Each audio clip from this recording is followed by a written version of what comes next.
안녕하세요. 사연에 빠지다의 DJ 민영입니다. 말 한마디로 천냥빚을 갚는다고 하죠. 반대로 생각해보면 말 한마디로 천냥빚을 질 수도 있다는 건데요. 오늘 사연자분은 이 말에서 비롯된 진실 하나를 알게 되어 큰 화를 면할 수 있었다고 합니다. 꽤나 감동적이면서도 통쾌한 사연인데요. 오늘 사연 어떤 내용인지 함께 들어보겠습니다.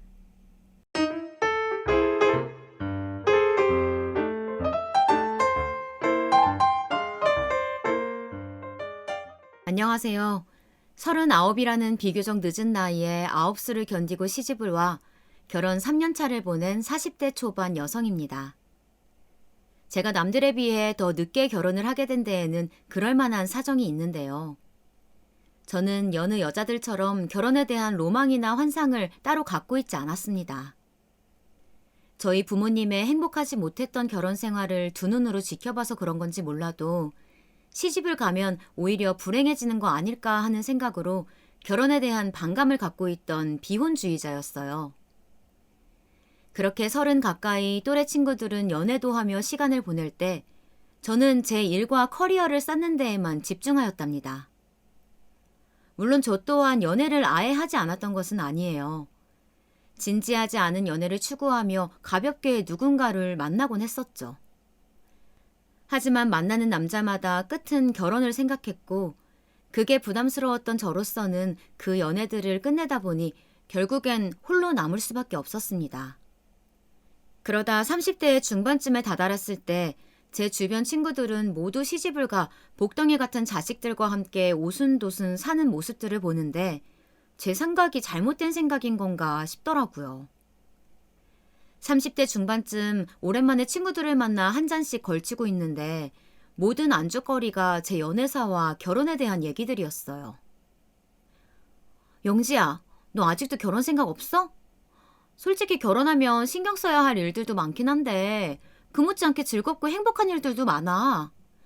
남편과 함께 보니까 더 안정적이고 가정을 이루었다는 안도감도 있고 거기에 아이까지 생기면 금상첨화지. 내가 결혼 전에 강아지 키웠었잖아. 강아지를 산책시키러 공원에 나갔는데 우리 집 강아지가 다른 집 강아지에 비해서 월등 예뻐 보이는 거야. 하물며 그렇게 키우는 강아지도 너무 예쁜데 내 새끼는 오죽하겠어? 맞아. 진짜 내가 애 낳고 느꼈잖아. 이 아이를 보기 위해서 내가 지금껏 살았구나 하고 말이야. 눈에 넣어도 안 아프다는 말이 괜히 나온 게 아니더라고. 용지야, 너도 잘 생각해봐. 꼭 결혼이 나쁜 것만은 아니야. 맞아. 차라리 후회할 거면 결혼 한번 해보고 후회하는 것도 나쁘지 않지. 아무것도 못 해보고 후회하는 것보다는 말이야. 먼저 시집을 간 친구들의 하나같이 뼈를 때리는 조언들을 들으며 진짜 내가 갖고 있던 결혼에 대한 생각이 잘못된 생각들인가에 대해 다시 한번 생각하게 되더라고요. 하지만 이 나이 먹도록 홀로 남아있는 제 주변 남자들은 돌싱 아니면 문제가 있는 남자들이었고 진지한 만남을 생각하다 보니 이것저것 재고 따지게 되더라고요. 그러다 보니 아무래도 전처럼 가볍게 연애하는 것조차 조심스러웠습니다. 그렇게 30대 중반도 홀로이 보내고 어느덧 정신을 차려보니 제 나이가 37이 되어 있더라고요. 별로 달갑지 않던 37의 생일을 맞이한 날 친구들 모두 생일을 축하한다며 단골 호프집에 모여 케이크에 촛불을 끄고 실감나지 않는 37의 생일을 맞이하는데 그것도 잠시 8시가 넘어가니 친구들 모두 집에 남편이나 아이들이 찾는다며 모두 집으로 귀가했고 홀로 남아 생일을 맞이하니 꽤 외롭더라고요. 그렇게 혼자 남은 호프집에서 홀로 술잔을 홀짝이며 마시고 있는데 이렇게 살면 안 되겠다 생각이 들었어요. 지난 친구가 한 말처럼 후회해도 결혼이란 것을 한번 해보고 후회하자는 마음으로 지금껏 친구들의 무수한 소개팅 자리를 모두 거절하였지만 그날 홀로 생일을 맞이한 뒤로 친구의 주선을 받아들이고 소개팅에 나가보았습니다. 친구 남편의 회사에서 함께 일하는 대리인데 나이는 저보다 3살이 어리지만 예의 바르고 싹싹하며 일도 잘해 회사 내에서 평판이 좋다면서 제 생일이 있기 전에 생일 선물로 소개팅을 해주겠다는 친구에게 거절을 하다가 생일날 마음을 고쳐먹고 그 소개팅을 받기로 한 거였는데요. 저보다 어리다기에 큰 기대 없이 있었는데 친구의 말처럼 제 생각보다 남편은 더 괜찮은 사람 같아 보였어요. 식당 종업원에게 싹싹하고 예의 바른 태도를 보이는 것 하며 수저와 물티슈를 말하기도 전에 먼저 제자리에 세팅해 놓는 모습과 대화를 나눠보며 느꼈던 전반적인 느낌은 좋았습니다. 친구 남편의 회사에서 왜 평판이 좋다는 말을 듣는지 알겠더라고요. 그렇게 나쁘지 않았던 소개팅을 마치고 몇 번의 만남을 더 갖고 난 후에 저와 남편은 정식으로 연애를 시작하였고 연애 2년 만에 결혼을 하게 되었답니다. 아무래도 저나 남편 둘 다 나이가 있던 터라 결혼을 서둘렀던 경향이 없지 않아 있었어요. 그래도 각자 능력이 어느 정도 되었고 가정을 꾸리기엔 충분한 재력까지 있었기에 무리는 아니라 생각하며 결혼을 준비하였죠. 그리고 마침내 상견례 날이 다가왔습니다. 사실 저는 고등학생 때 아버지의 외도로 부모님이 이혼을 하여 친정 엄마의 손에서 자라왔어요. 보통 엄마 밑에서 자라왔다고 하면 힘들게 살았을 거라고 예상하시는 분들이 많겠지만 전혀 부족함 없이 자라왔답니다. 꽤나 부유한 외조부님 덕분에 저희 친정엄마도 갖고 있는 재산이 꽤 되었었거든요. 부동산업에 종사하시는 친정엄마는 땅도 몇 평 소유하고 있었고 상가 건물이나 월세나 전세로 내놓은 집들도 몇 채 있었습니다. 아버지도 벌이가 시원찮은 편은 아니었지만 엄마에 비하면 적은 편이었죠. 더군다나 저는 형제 하나 없이 외동딸이어서 지금껏 물신양면 저를 도와준 친정엄마 밑에서 하고 싶은 공부 실컷 하고 갖고 싶은 물건 있으면 웬만한 건 다 손에 넣을 수 있었어요. 그렇게 전 친정엄마의 밑에서 충분히 사랑과 아낌없는 지원을 받으며 살아왔다고 자부합니다. 물론 아버지가 다른 여자와 바람을 폈다는 사실로 친정엄마뿐만 아니라 저도 배신을 당한 느낌을 감출 수는 없더라고요. 아버지는 친정엄마와 이혼 후 저를 몇 번 찾아왔지만 가정을 파탄낸 아버지가 미웠고 그런 아버지를 매번 매몰차게 보냈었죠. 여기가 어디라고 찾아온 거예요? 엄마랑 저 버리고 간 주제에 무슨 명치로 여기로 와요? 꼴도 보기 싫으니까 당장 가세요. 당신이 그렇게 좋다고 간 그 여자한테 가시라고요. 그리고 2번 다시 찾아오지 마세요. 앞으로 저한테 아버지란 사람은 죽었다고 생각하면서 살 거니까. 저 당시 나이가 고작 18이었습니다.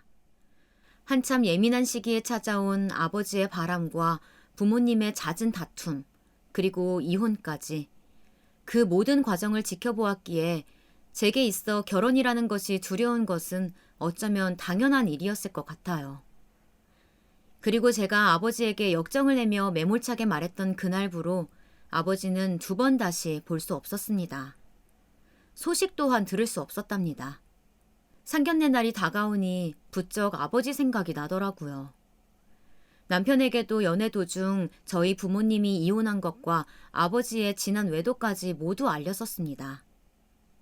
남편은 그 모든 사실을 알고 난 후에도 제가 왜 지금껏 결혼에 대한 반감을 갖고 있었고 진지한 만남을 두려워했는지 알 것 같다며 저를 이해해주는 모습을 보여주었어요. 그런 모습에 저도 다시 한번 이 사람이면 결혼을 해도 괜찮겠다는 마음을 갖게 된 계기가 되지 않았나 싶어요. 그렇게 떨리던 상견례 당일 미리 예약해둔 레스토랑으로 가니 친정엄마가 먼저 와 계셨고 약속 시간에 맞춰 시댁 식구들이 모습을 보였어요. 시모와 시부, 그리고 저보다 8살이나 어린 시누이까지 한껏 치장한 모습으로 나타나더라고요. 저와 친정엄마를 보며 인사를 하였고 저와 남편은 양가 부모님을 소개했어요. 그 와중에 신우가 저희 친정엄마를 위아래로 훑는 눈빛이 썩 기분이 좋지는 않았지만 친정엄마의 행색을 살피려고 하나보다 하며 그려려니 넘겼죠. 그리고 모두 자리에 앉아 코스 요리를 주문한 뒤 음식이 나오기를 기다리는데 시모가 먼저 입을 열어 말하였어요. 아들한테 얘기는 들었어요, 사돈. 오래전에 남편분의 외도로 이혼하셨다고. 당신은 지금 그런 얘기를 뭐하러 해요? 시모의 초면에 선 넘는 말들을 시부가 급하게 막았고 친정엄마는 내색하지 않고 시모의 말에 대한 답을 해주었어요. 괜찮습니다. 벌써 20년이 지난 얘긴걸요. 비록 지금껏 우리 영지 저 홀로 키워왔다지만 남부럽지 않게 키워냈고 전혀 부족함 없이 키웠습니다. 그러니 이혼 가정에서 자랐다는 점이 우리 영지에게 흠으로 비춰지지는 않았으면 좋겠네요. 우리 영지 잘 좀 부탁드립니다, 사돈. 침착하게 대답하는 친정엄마의 말로 시모는 바로 입을 닫아 보이더라고요. 꼭 원하는 반응을 보지 못했다는 듯한 표정이었어요. 그런데 뒤이어 입을 연 신우이의 말들에 제 두 귀를 의심하였고 저도 친정엄마도 절로 눈살을 찌푸렸답니다. 새언니는 이제 곧 있으면 40인데 그 나이 되도록 시집 왜 안 가셨었던 거예요? 혹시 돌싱인데 초혼이라고 속이고 그런 거 아니죠? 미연이 넌 또 그게 무슨 실례되는 말이야? 이번에도 시부가 시모보다 더 경우 없이 할 말 못할 말 가리지 않고 말해대는 신우에게 역정을 냈어요. 그럼에도 신우는 지지 않고 계속 말을 이어갔죠. 왜? 맞잖아. 여자 나이 40 다 되어가는데 시집 한 번 안 가본 건 문제 있는 거 아니야? 요즘 아무리 결혼을 늦게 한다고 해도. 이미연, 너 그만 못해? 신우의 버릇없는 말들을 급하게 제지시키는 남편이었어요. 이후 남편은 저와 친정엄마에게 죄송하다며 고개 숙여 말했고 시부 또한 저와 친정엄마에게 사과하며 신우에게 어른들 앞에 두고 그게 무슨 버릇없는 말이냐며 나무랐습니다. 분위기는 그야말로 살얼음판이 따로 없었어요. 그 후에는 음식들이 나왔고 정작 분위기를 흐린 장본인 둘은 플레이팅을 예쁘게 해놓은 음식들을 보며 사진 찍고 먹기 바빠 보였어요. 덕분인지 아까처럼 버릇없고 예의 없는 말들은 하지 않았고 코스 요리여서 음식들 하나를 다 먹게 되면 다음 요리 나올 때까지 나오는데 시간이 어느 정도 걸렸죠. 그렇게 잠시 텀이 생길 때면 상견례 자리에서 나오는 형식적인 말들이 오갔습니다. 그리고 음식들을 다 먹어갈 때쯤 미리 준비해둔 상견례 선물을 시모에게 건네주었어요. 어머님, 이거 별건 아니고 제가 준비한 선물입니다. 어머, 새아가가 나이값을 하네. 센스 있게 선물을 다 준비하고. 그리고 동일하게 준비한 선물을 친정 엄마에게도 전해주었죠. 자, 여기 엄마 것도 있어요. 그래, 고맙다 영지야. 제가 양가 어머님께 준비한 선물은 동일한 떡 케이크였습니다. 예쁘게 잘 살겠다는 문구에 레터링을 새겨 각자 색만 다른 보자기에 정성스레 포장하여 드리는 선물이었죠. 그런데 제가 친정엄마께 드리는 선물을 보며 어처구니 없는 질문을 하더라고요. 사돈 것도 준비했구나. 근데 사부인한테 드린 선물이랑 나한테 준 선물이랑은 똑같은 걸로 준비한 거니? 친정엄마가 바로 앞에 있는 상황에서 할 수 있는 질문은 아니었다고 생각합니다. 전 그 어처구니 없는 질문에 바로 대답해 보였죠. 네, 같은 선물이에요. 보자기만 다른 색상으로 포장되었지 내용물은 같아요. 그래서 새언니가 준비한 그 선물이 뭔데요? 제 말이 끝남과 동시에 시모의 옆에서 선물을 빤히 바라보던 신우가 얄밉게 물어봤고 전 애써 웃어 보이며 답했어요. 그건 제 입으로 직접 말하기 쑥스러우니 집에 가서 풀어보세요. 상견례 자리에 선물은 너무 부담되지 않는 선에서 하는 게 좋다는 말을 들어서 적정하게 나름대로 준비해 본 거예요. 마음에 드셨으면 좋겠네요. 제 대답에 남편과 시부가 동요하며 신우와 시모를 끌고 룸을 나갔습니다. 그렇게 예상치 못한 시모와 신우의 반응으로 힘겨웠던 상견례를 마치고 집으로 돌아가는데 친정 엄마가 한마디 하시더라고요. 그 집은 엄마랑 여동생이 문제인 것 같더라. 뭐 우리 딸이야 어디 가서든 잘 해낼 거라고 믿지만 좀 걱정이 되기는 하네. 예의나 예절도 제대로 갖춘 것 같아 보이지 않고 상견례라 함은 딱딱하게 굴 필요에 없다지만 그래도 나름 격식 있는 자리인데 너무 경우가 없던데. 이 서방은 내 마음에 들어서 이 결혼 허락한다만 혹시라도 나중에 살아보다가 정 아니겠다 싶으면 내 눈치 보지 말고 이 엄마한테 말하렴. 변호사 붙여줄 테니까. 알겠지? 엄마도 참. 아직 시집도 가지 않은 딸내미 이혼부터 하라고 부추기는 거예요? 엄마가 왜 그런 신경 쓰는지 알아요. 근데 너무 걱정하지 말아요, 엄마.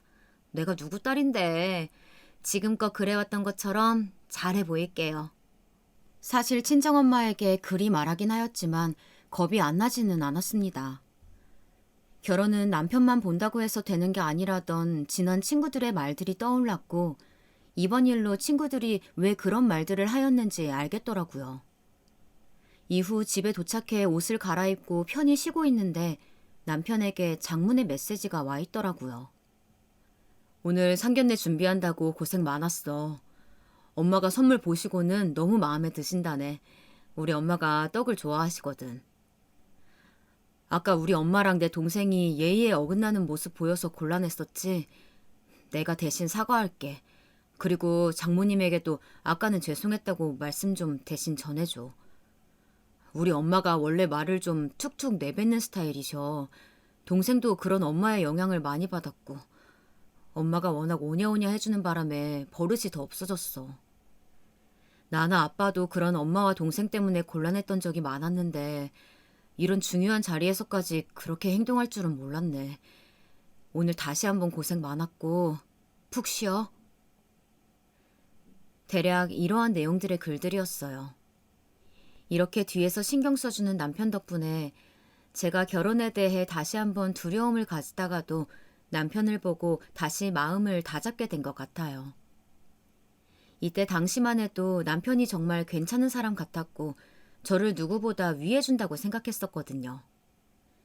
그렇게 결혼은 차질 없이 진행되었답니다.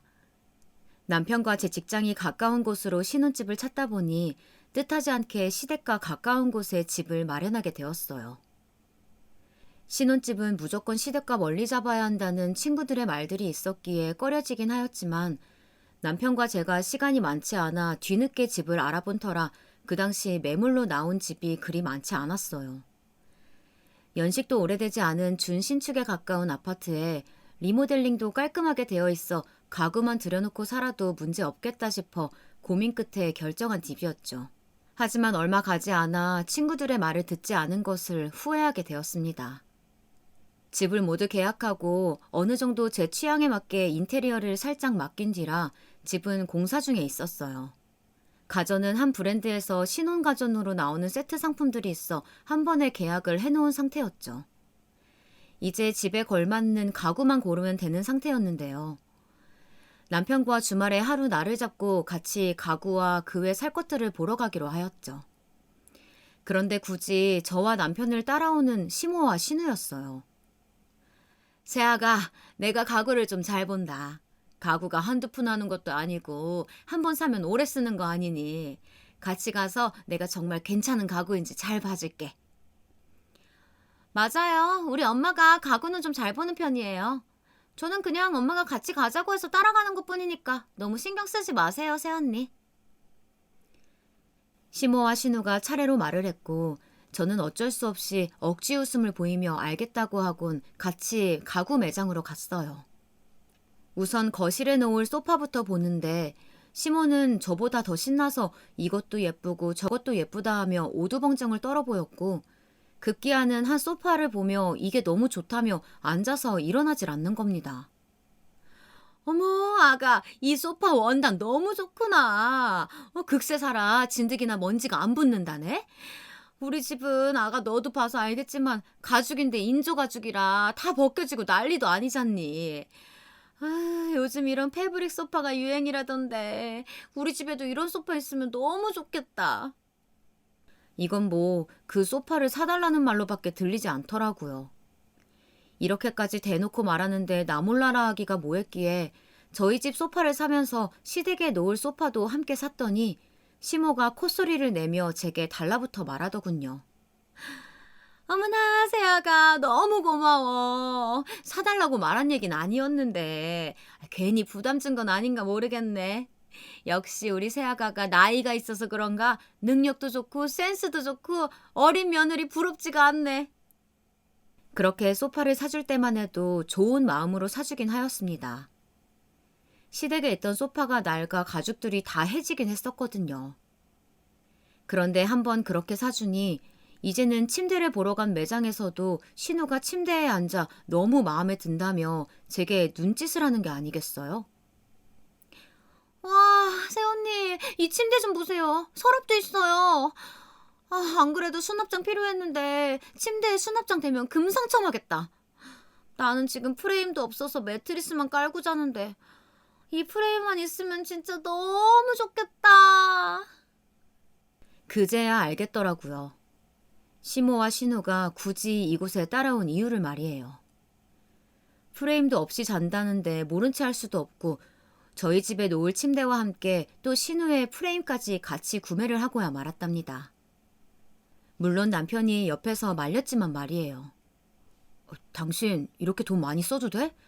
소파도 가분한데 굳이 동생 침대까지는 안 사줘도 돼. 부담스러우면 내가 잘 말할게. 아니야. 프레임도 없이 매트리스만 쓴다는데 모른 체 하기도 뭐하고. 우리 거 사는 김에 같이 사는 건데 뭐.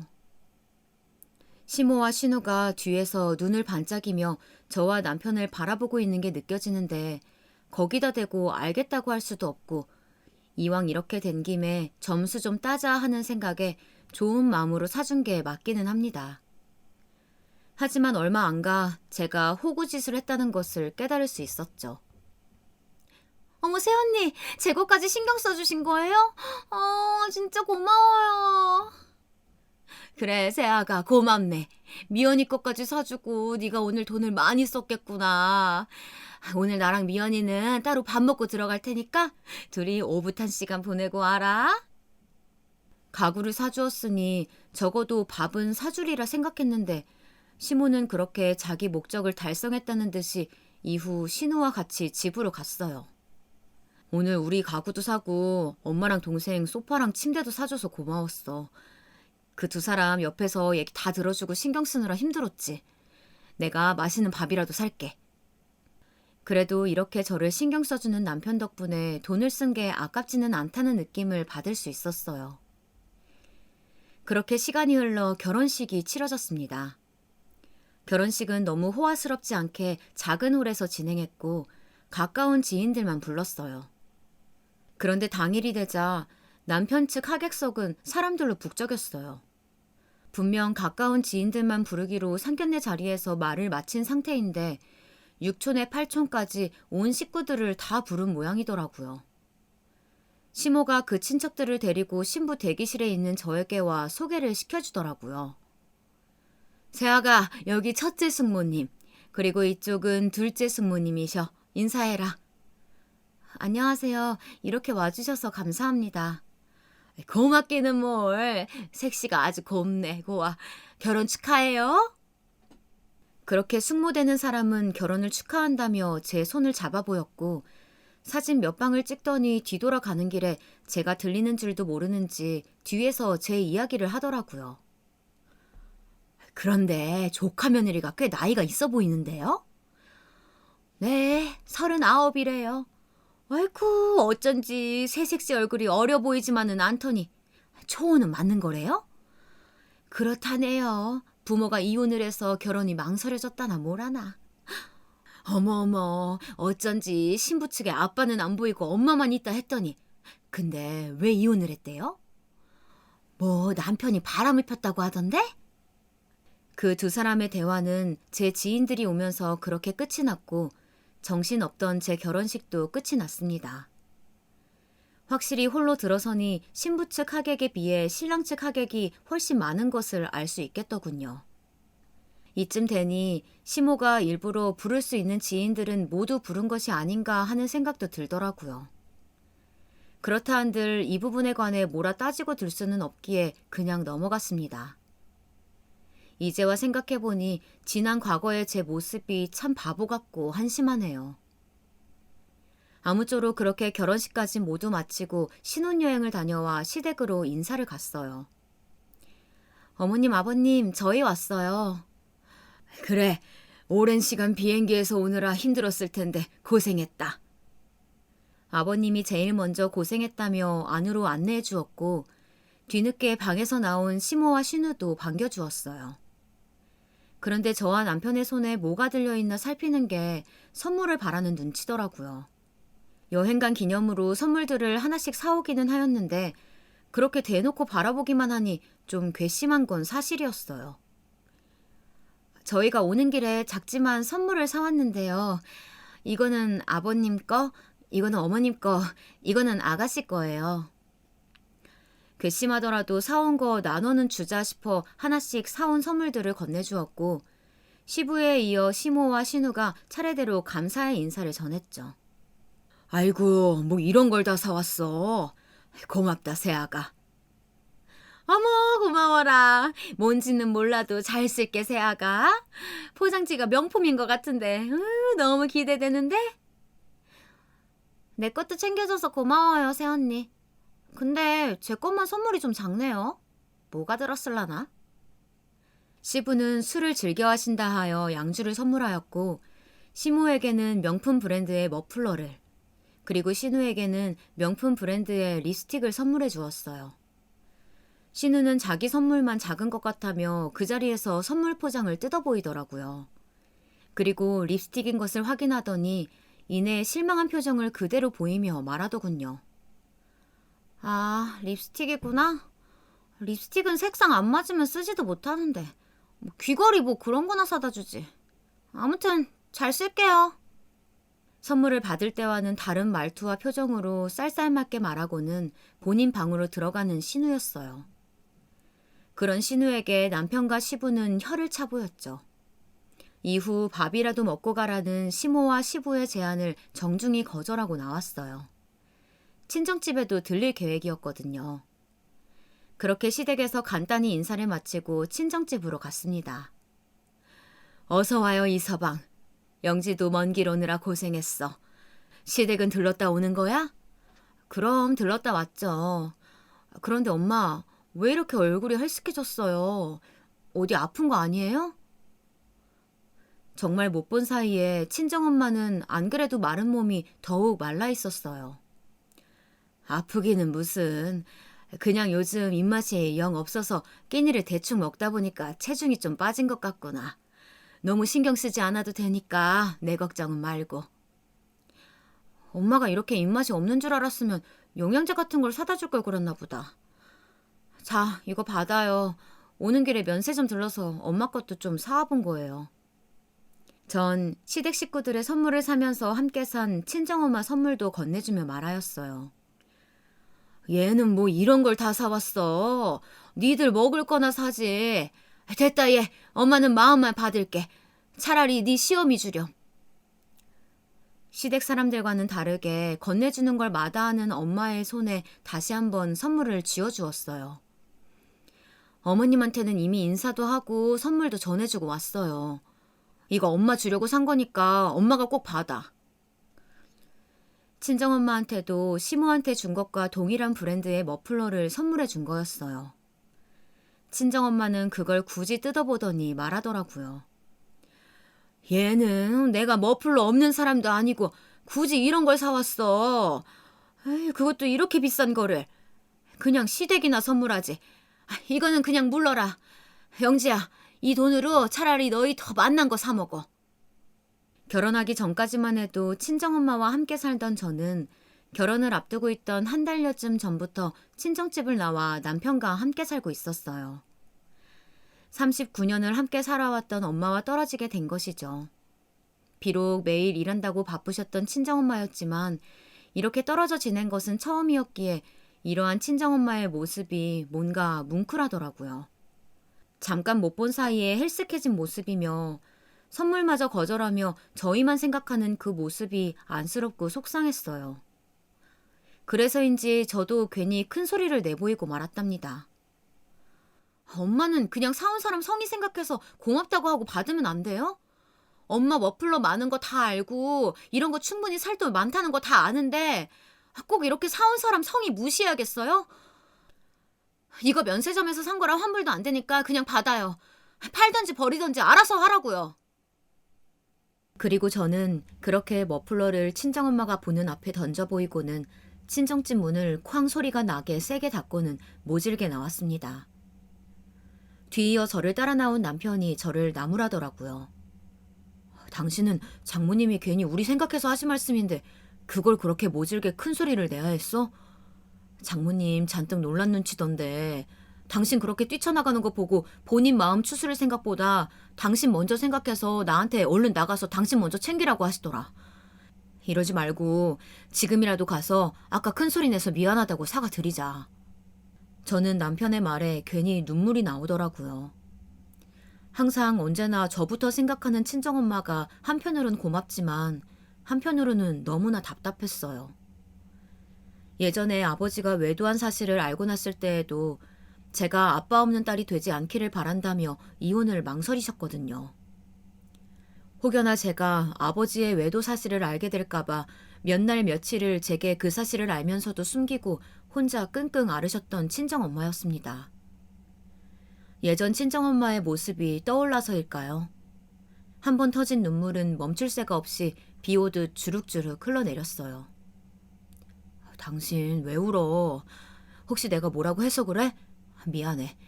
내가 뭐라고 안 할게. 그니까 울지 마. 제가 눈물을 흘리자 남편은 당황한 기색을 보이며 사과를 하더라고요. 그 모습이 귀여워 보여 피식하며 웃음을 터뜨리고 말았고 남편의 그런 모습 덕분에 기분이 풀리고만 저는 남편이 하자는 대로 다시 친정집으로 갔답니다. 아까는 큰 소리 내서 미안했어. 근데 사온 머플러는 성의를 생각해서라도 잘 해줬으면 좋겠어. 물으라니 뭐 그런 소리 하지 말고. 엄마도 제 말에 알겠다며 보란 듯이 사온 머플러를 숄처럼 어깨에 걸쳐 보이더라고요. 그리고 나와서 괜찮은지 물었고 남편이 엄청난 리액션을 하며 예쁘다고 말해주는 탓에 친정집은 웃음꽃이 피었습니다. 그리고 남편은 입맛 없다는 친정엄마를 데리고 본인이 잘 아는 맛집이 있다며 평소에 친정엄마가 좋아하던 양념게장집으로 가 맛있는 식사를 대접해 주었어요. 그 덕분에 저도 친정엄마도 든든하게 한 끼를 먹을 수 있었답니다. 지금 와서 사연을 쓰려 과거를 회상해 보니 친정엄마에게 모질게 했던 말들 하나하나가 다 떠오르네요. 그렇게 제 결혼 생활은 시작되어 시간이 흘러 해가 바뀌었고 결혼 후에 맞이한 첫 명절이 다가왔습니다. 명절이 시작되기 일주일 전부터 시모한테서 전화가 왔었어요. 얘 세아가 우리 집은 제사를 지내니까 음식을 더 많이 해야 돼. 명절 이틀 전부터 와서 같이 장도 보고 할 거니까 그렇게 알아라. 어차피 그날 빨간 날이라 쉬지? 여자들끼리만 갈 거니까 정민이는 따로 부르지 않아도 된다. 알겠지? 어차피 쉬니까 와서 함께 장 보자는 통보식에 가까운 시모의 말에 하는 수 없이 알겠다 말하였습니다. 그렇게 명절 이틀 전날 아침부터 찾아간 시댁은 대청소를 하느라 정신이 없었습니다. 세아가 왔니? 일단 여기 바닥부터 걸레질 좀 하거라. 미리 준비라도 해놓은 것처럼 바닥에 걸레가 놓여져 있었고 옆에 아가씨는 귀찮다는 듯한 표정으로 청소기를 밀고 있었어요. 시모는 주방을 청소하고 있었고 시부는 외출이라도 했는지 보이질 않았죠. 저는 오자마자 시모가 시키는 대로 걸레질을 하고 화장실을 청소해야 했어요. 분명 장을 보러 간다는 말에 생각 없이 왔는데 다짜고짜 청소부터 시키는 게 당황스럽고 어이가 없었지만 시모도 신우도 하는 청소니 뭐라 말을 할 수가 없겠더라고요. 그리고 시간이 2시가 지나서야 청소를 끝내고 점심 식사를 할 수 있었습니다. 혹여나 점심도 직접 준비하자고 시킬까봐 두려워 제 사비로 원하는 메뉴를 배달시켜 먹었습니다. 그리고 4시쯤이 돼서야 시모가 말했던 장을 보러 갈 수 있었답니다. 시모도 신우도 자차가 없었던 터라 제 차로 움직여야 했는데요. 제 차는 제가 10년 넘게 직접 돈을 모아서 산 외제차로 모두가 알만한 B사의 차량입니다. 금액대가 있는 차량인 만큼 애지중지하게 아껴 타던 차량이었는데요. 차 안에서 부스러기가 남을 만한 음식은 전혀 섭취하지 않는 것은 물론이고 커피도 흘리지 않게 빨대 없이는 절대 들고 타지 않았죠. 그런데 장을 다 보고 마트에서 신우가 졸라 산 과자와 콜라를 출출하다며 챙겨와 차 안에서 먹는 게 아니겠어요? 그러다 결국 차가 방지턱을 넘는 순간 콜라를 시트에 엎어버렸고 하필이면 시트도 베이지색이라 금방 얼룩지고 말았죠. 아가씨, 조심해서 드시지. 그걸 그렇게 흘리시면 어떡해요. 결국 참아오던 것들이 터지듯 저는 큰 소리를 내고 말았어요. 제 말에 시모와 신우 모두 당황한 기색을 보이더니 신우가 소리내어 말하더라고요. 아니, 콜라 좀 마시다 흘릴 수도 있지. 너무한 거 아니에요, 새언니? 아니면 운전을 좀 살살 하시지 그랬어요. 적반하장도 유분수지. 이제는 제 운전 탓을 해대는 신우의 얼굴에 그 콜라를 붓고 싶더라고요. 그리고 옆에서 시모도 신우의 말을 거들었어요. 그래, 새아가야. 애가 좀 마시다가 흘릴 수도 있지. 왜 큰 소리를 내고 그러니? 차는 뭐 사부인이 뽑아준 건지 쓸데없이 외제차 끌고 다니면서. 네 시아비나 정민이는 몇 년째 국산차만 끌고 다니는데 너 혼자 아주 팔자가 좋구나. 시모는 끝내 비아냥대며 말하더라고요. 제가 왜 제 돈 모아 산 차를 끌고 다닌다는 이유로 팔자 좋다는 소리를 들어야 하는지 그만 저는 참지 못하고 억울함을 토해냈어요.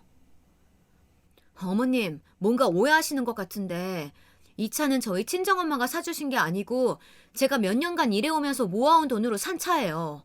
그런 식으로 말씀 안 하셨으면 좋겠습니다. 어머, 얘는 누가 뭐라든? 왜 괜히 발끈하고 그래? 우리 며느님 잘난 거야. 내가 너무 잘 알지. 그럼 우리 정민이도 차 좀 바꿔주는 게 어떻겠니? 우리 능력 좋은 며느님이 능력을 좀 발휘해서 말이야.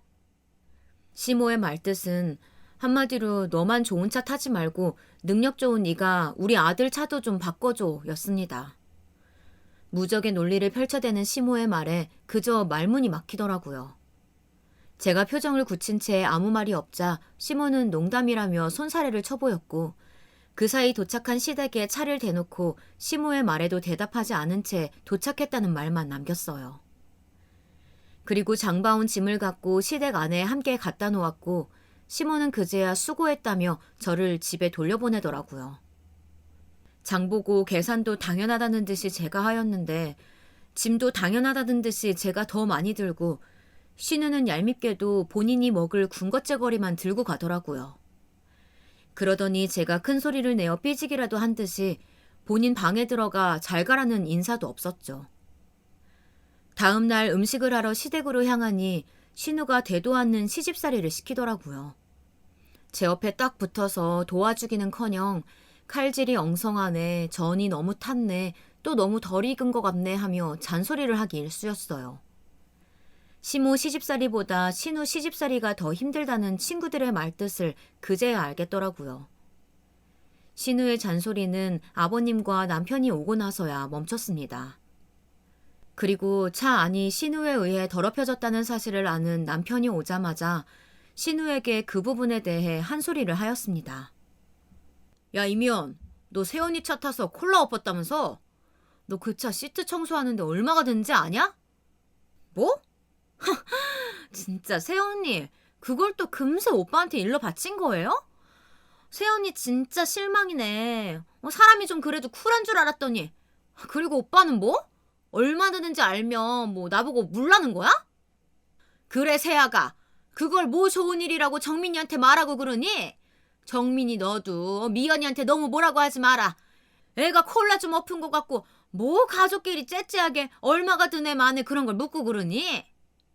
남편의 말에 신우는 어이가 없다는 듯 혀까지 차보였고 시모도 신우를 따라 그걸 금세 또 일러 바쳤냐며 저를 몰아붙이더군요.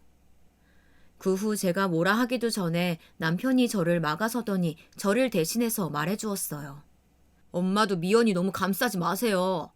이 사람이 저한테 이른 게 아니고 제가 차 타보니까 더럽혀져 있길래 물어본 것뿐이니까. 그때만 해도 남편이 이런 식으로 저를 감싸주었기에 제가 이 결혼 생활을 지금껏 버텨올 수 있었습니다. 제가 모르는 다른 무언가가 있다는 것도 모른 채 말이에요. 벼랑간 시끌벅적했던 명절이 지나 시간이 흘러 결혼 생활을 한 지도 어언 2년이 흐르고 있을 때였어요. 평소와 같이 바삐 업무에 전념하고 있는데 갑작스레 이모에게서 전화가 왔어요. 영지야, 너희 엄마 어쩌면 좋니? 네? 엄마가 왜요? 무슨 일 있어요? 이모가 엄마 얘기를 꺼내는 순간 느낌이 쎄하더라고요. 그리고 제 느낌은 적중했죠. 너희 엄마 암이란다. 췌장암 3기래. 당장 항암 치료해야 된단다. 지금껏 통증이 심했을 거라는데 너한테 아무 말도 없었어? 이모에게 친정엄마가 암이라는 말을 듣는 순간 심장이 철렁했습니다. 갈수록 친정엄마가 점점 야위어 간다는 느낌은 받았지만 평소에도 만성 위염을 달고 사셨기에 소화가 잘 되지 않는다는 친정엄마의 말을 듣고 그러려니 하고 넘어갔었죠. 그렇게 아무 의심조차 못한 채 지난날을 보낸 저에게 죄책감이 들더라고요. 당장 이모에게 물어 친정엄마가 입원했다는 병원으로 달려갔어요.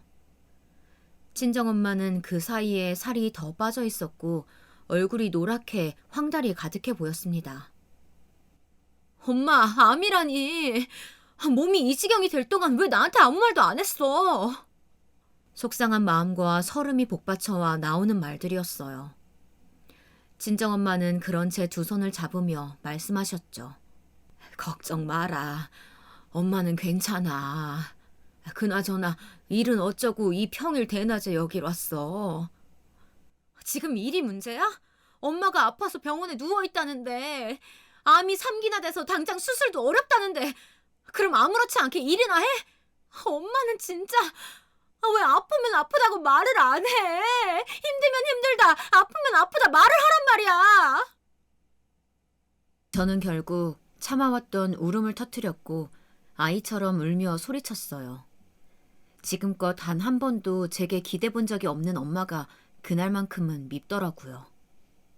엄마가 미안해, 딸. 그런데 엄마는 엄마잖아. 우리 딸한테 누구보다 강한 존재이고 싶었어. 예전에 너희 아빠가 외간 여자랑 바람난 거 알았을 때에도 엄마는 무엇보다 네가 상처받을까 봐 그게 걱정이었어. 우리 영지만 행복할 수 있다면 그까짓 거 다 참고 살 수 있었어. 그래서 문제야. 엄마면 딸한테 좀 기대면 안 돼? 엄마면 무조건 강한 모습만 보여야 되는 거냐고.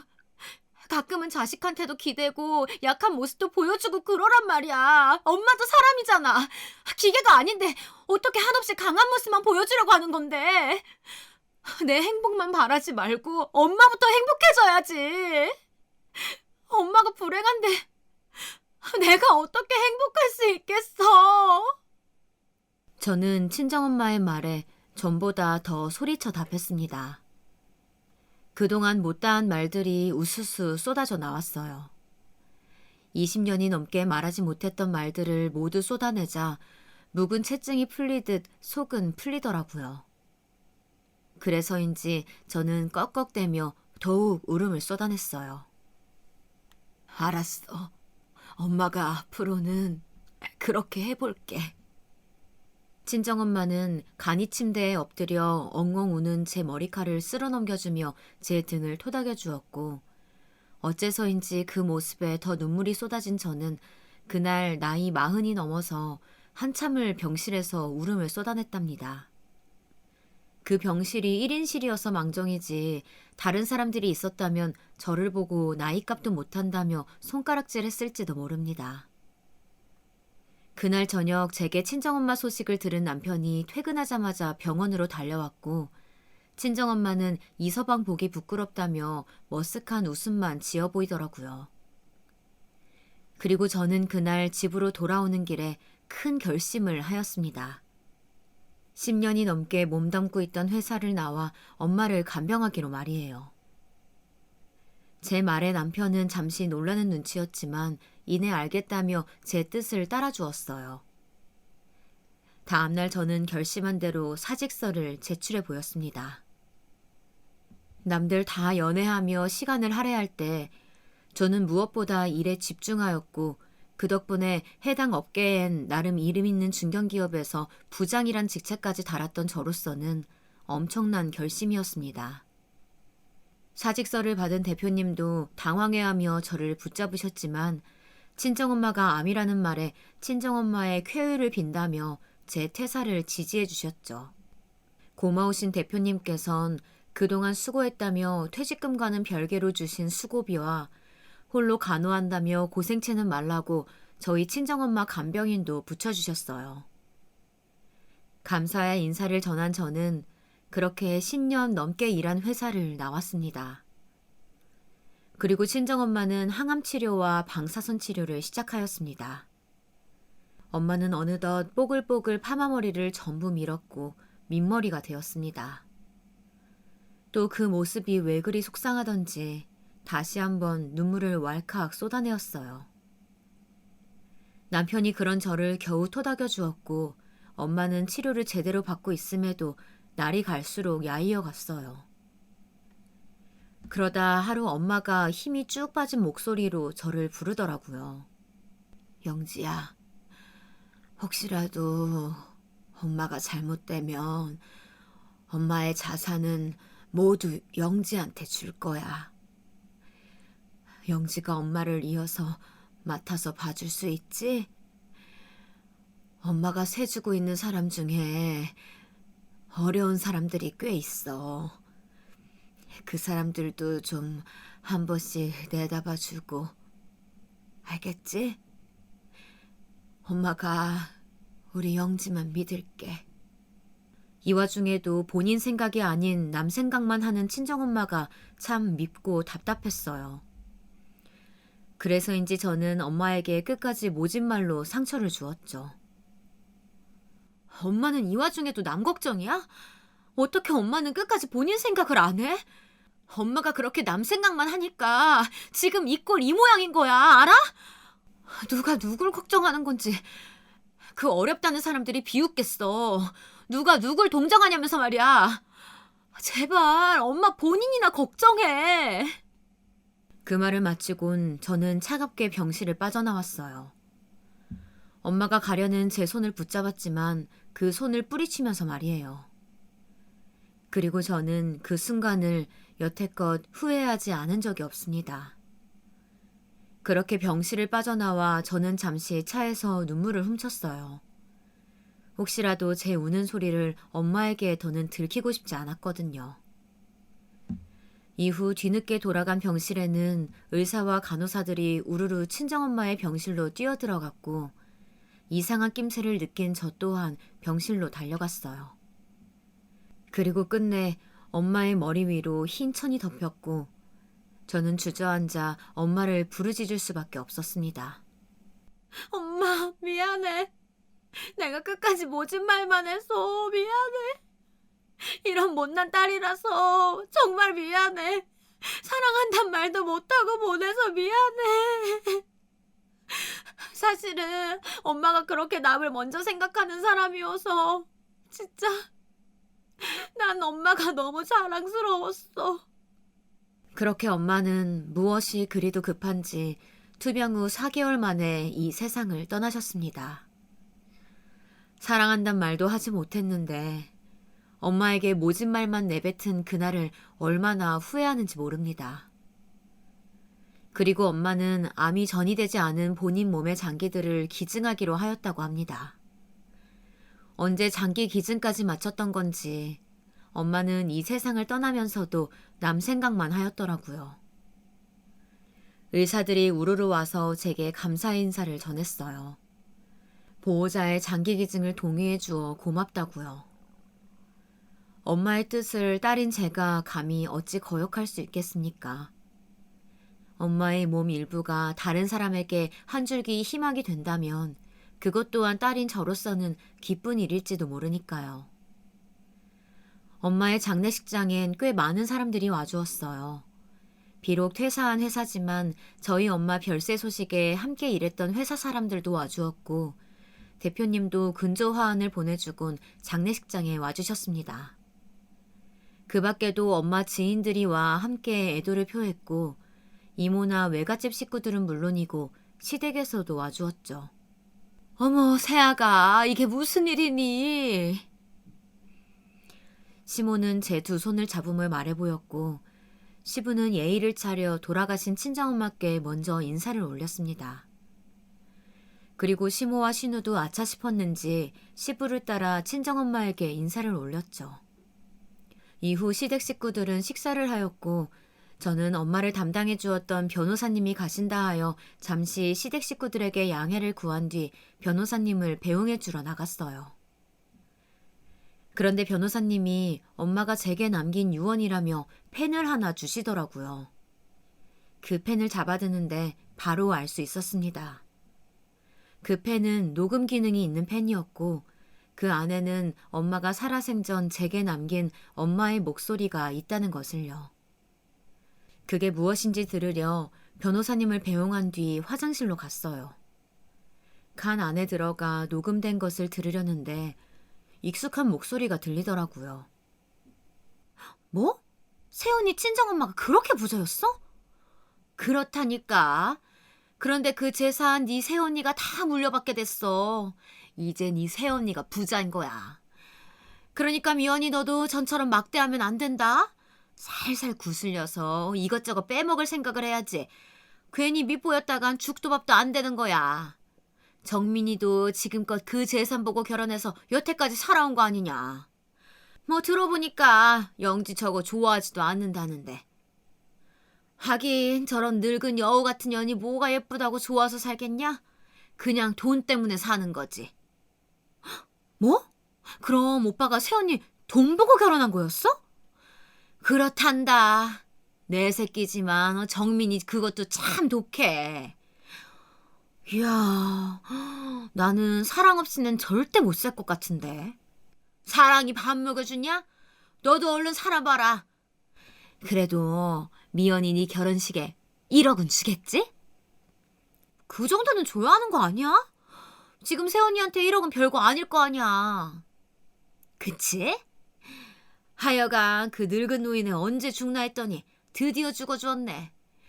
우리 정민이도 드디어 고생 끝이겠어. 너무 꽃이다. 그 노인네 고상한 척할 때 너무 재수 없었는데.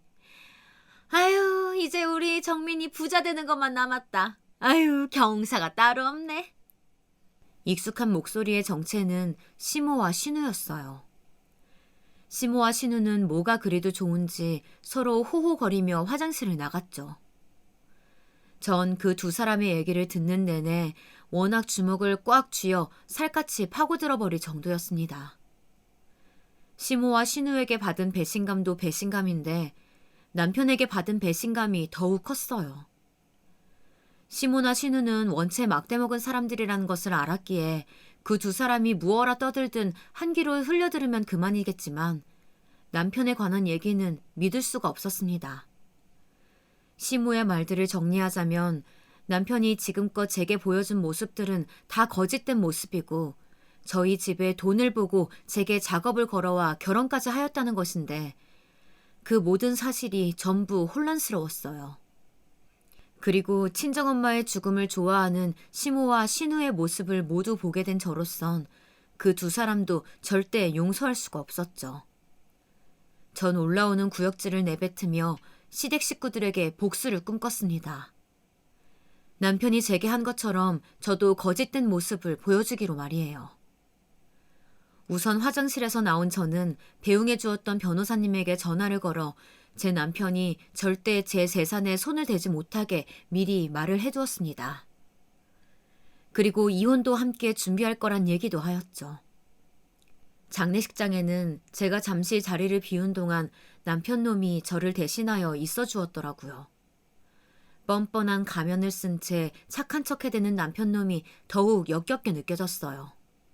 저렇게 착한 척 해대는 모습도 다 제 재산을 탐내고 하는 거짓된 행동들이라 생각하니 다시 한번 구역질이 올라오더라고요. 어쩌면 하늘로 간 친정엄마가 모든 진실을 늦지 않게 알라며 아무것도 모른 채 바보같이 있던 제게 일부러 이 모든 사실을 이런 식으로나마 알려준 것이 아닐까 하는 생각이 들더군요. 그렇게 저희 집안을 모독한 저 남편놈 집안에게 복수를 꿈꾸며 그렇게 3일간의 장례를 마쳤답니다. 친정엄마의 장례를 마친 지 일주일 정도 지났을 때였어요. 저는 남편처럼 얼굴에 가면을 쓴 채 시댁으로 가 일부러 거짓된 정보를 흘렸죠. 어머님, 아가씨 신혼집을 아직도 못 구하셨다면서요. 당장 다음 달이 결혼식인데 아직도 신혼집을 구하지 못해서 어떡해요? 그러게나 말이다. 미연이 저 가시나가 그렇게 사랑 타령하더니 어디서 돈도 없는 놈 물어와가지고 집 한 채 못해서 저러고 있단다. 아휴, 그러시구나. 이건 제가 돌아가신 친정엄마한테 들은 정보인데요. 그 아가씨 회사 쪽에 있는 신축 빌라 하나 들어선 거 있을 거예요. 거기가 지금은 거의 공장지대에 가까운 땅들이라 싼 값에 살 수가 있는데 나중에는 그곳에 역이 생겨서 그렇게 돈이 될 거라고 하네요. 그래? 미연이 말로는 공장지대라 공기가 안 좋다던데 그런 곳에 역이 생긴다고? 안 그래도 그쪽도 내가 미연이랑 알아보긴 했는데 확실히 싸긴 싸더라. 사부인이 예전에 부동산 쪽에 계셨다고 그랬었나? 네, 맞아요. 저희 친정엄마가 말씀하셨던 얘기니까 확실한 거예요. 그래? 아이고, 이거 정말 고맙구나. 세아가 네 덕분에 미영이가 털을 잘 잡겠어. 고맙긴요. 참, 그리고 어머니, 돈 좀 있으시면 그쪽 주변에 땅을 좀 사시는 거 어떠세요? 여기 생기면 그 주변에 상가며 아파트며 들어설 텐데 꽤 좋은 투자가 되지 않겠어요? 제 말에 시모는 귀가 솔깃하다는 듯한 표정으로 좋은 정보 고맙다며 본인 핸드폰을 들고 방으로 들어가 보이더라고요. 하지만 제가 흘린 정보들은 돌아가신 친정엄마가 일하던 부동산에서 본 정보들이었고 모두 시모에게 말한 반대인 거짓된 정보들이었어요. 신우에게 권한 집은 부실공사로 지어진 빌라였고 시모에게 권한 땅들은 공장 폐기물들로 곧 쓰레기장이 될지도 모르는 땅들이었어요. 역이 생긴다는 말 또한 거짓된 정보였죠. 이후 시모와 신우는 제 말대로 그 집과 그 땅들을 사들였어요. 신우는 시모에게 무슨 말을 어찌 들은 건지 저 덕분에 좋은 신혼집을 싸게 잘 구했다며 제게 고맙단 말을 하더라고요. 속으로 얼마나 우습던지. 하지만 내색하지 않고 결혼 준비 잘하란 덕담만 늘어놓아 보였답니다. 제 남편 놈처럼 가면을 쓴 제 말이에요. 그리고 시간이 흘러 신우의 결혼식 날이었어요. 저는 준비한 10원짜리 동전 10,000개를 신부 대기실에서 웨딩드레스를 입고 앉아있는 신우의 머리 위로 확 쏟아붓고 한마디 했습니다. 축의금이에요. 아가씨, 결혼 축하해요. 신우는 물론이고 그 자리에 함께 있던 남편과 옆에서 하객들에게 인사를 하다 동전이 우르르 쏟아지는 소리를 듣고 달려온 시모와 시부도 모두 놀래 입을 틀어막았습니다. 그렇게 정적이 흐르다 신우의 비명으로 잠시 있었던 침묵이 깨졌습니다. 세연이! 지금 이게 뭐 하는 짓이에요? 미쳤어요? 그래, 미쳤다. 감히 우리 집과 내 엄마를 능멸하고 모욕해? 그리고 이어 바로 옆에 있던 남편도 제 손을 잡으며 묻더군요. 당신, 이게 지금 무슨 짓이야? 내 동생이 당신네 집과 장모님을 모욕하더니. 야, 이정민, 너도 이제 연극 그만해. 내가 그렇게 웃음니? 네가 우리 집 돈 보고 나랑 결혼한 거 내가 모를 줄 알았어? 제 말에 남편놈은 그걸 어떻게 알았냐는 듯한 표정으로 당황한 기색을 숨기지 못하더라고요. 전 그때 당시 화장실에서 시모와 신우의 말들을 엄마가 남겨준 그 녹음펜으로 모두 녹음을 하였고 주머니 안에 있던 그 펜을 꺼내들어 녹음된 내용들을 들려주었죠.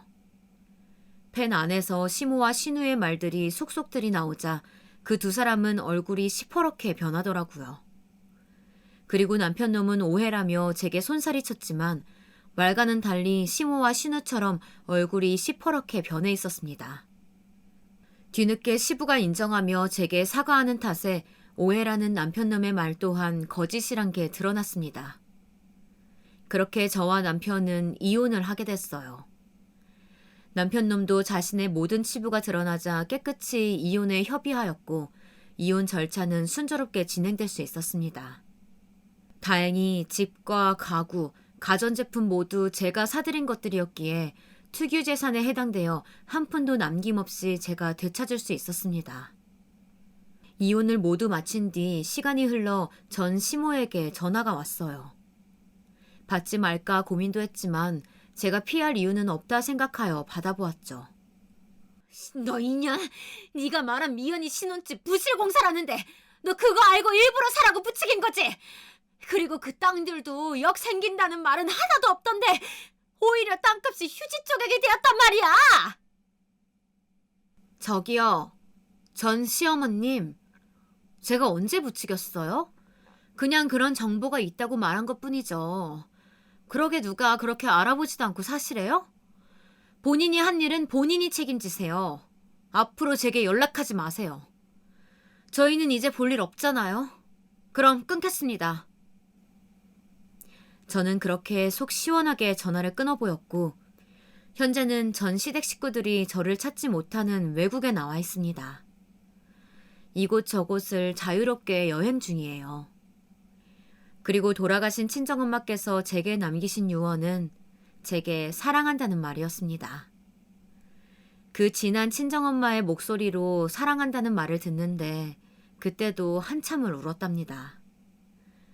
그리고 엄마가 돌아가신 뒤에 받은 보험금은 친정엄마처럼 암을 앓고 있는 사회적 약자들에게 모두 기부를 하였습니다. 친정엄마의 이름으로 말이에요. 해외에 나와 한국이 가끔 그리울 때면 이렇게 사연을 들었었는데요. 사연을 통해 재미와 감동을 받았고 제 얘기가 저처럼 다른 사람들에게 재미와 감동이 되었으면 하는 마음에 이렇게 사연을 올려보냅니다. 지금껏 제 긴 이야기 들어주셔서 감사합니다.